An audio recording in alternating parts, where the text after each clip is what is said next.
Here are 6 things that you can get from a listing quickly to analyze a real estate deal in 2 minutes or less.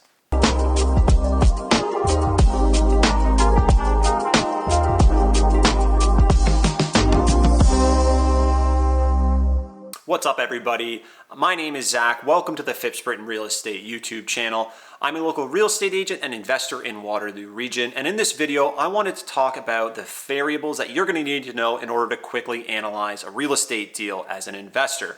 Now, this is not a comprehensive analysis. This is the stuff that I look at real quick to determine, out of all the deals that are available on the market, which ones are at first glance most interesting. So if you're quickly analyzing deals or you want to learn some of the methods to my madness, this video is going to be perfect for you.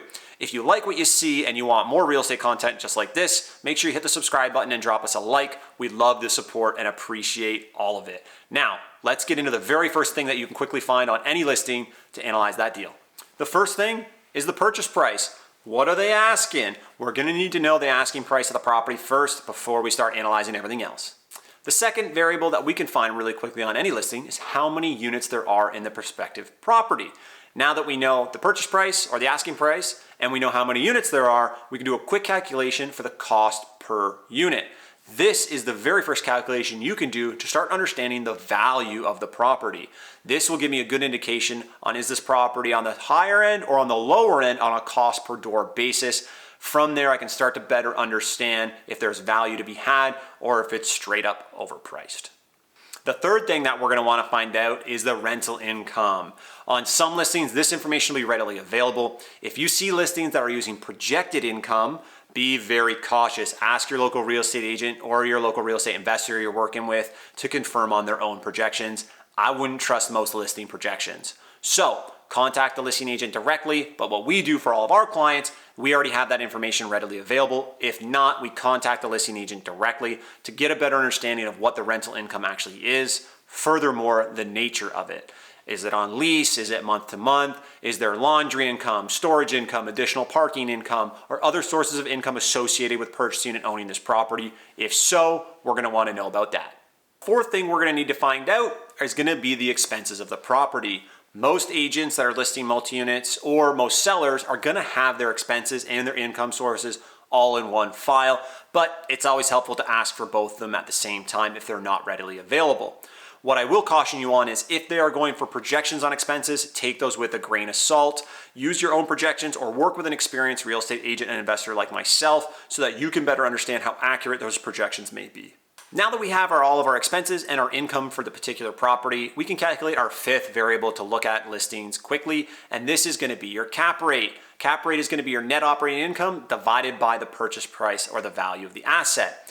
Higher the rate, more profitable it is for the income you're generating. Lower the cap rate, the more expensive the property is for the income it's bringing in. Typically, you want a higher cap rate. If the cap rate's lower, you're going to want the ability to improve it in the future, meaning your real estate investment would be more profitable. The last variable we're going to look at is location, and you've heard it here, you've heard it 1,000 times over, location, location, location.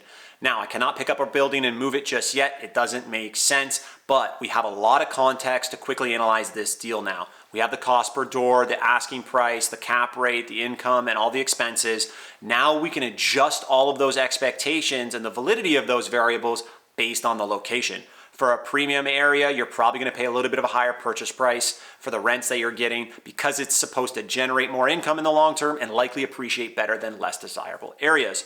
Furthermore, if you have a location or a lot that offers a few different options for what you can do with the property long term, you may pay a little bit of a premium for that.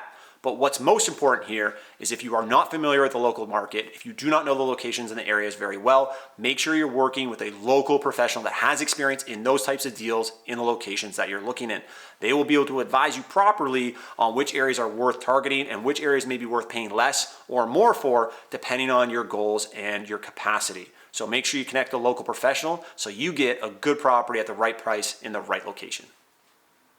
This is how you can quickly analyze any real estate deal in a few minutes or less. This is an initial look. If you're ready to take a deep dive analysis or you want to learn a little bit more about how we're analyzing deals in depth, then get in touch with us by emailing info@phippsbrittainrealestate.com.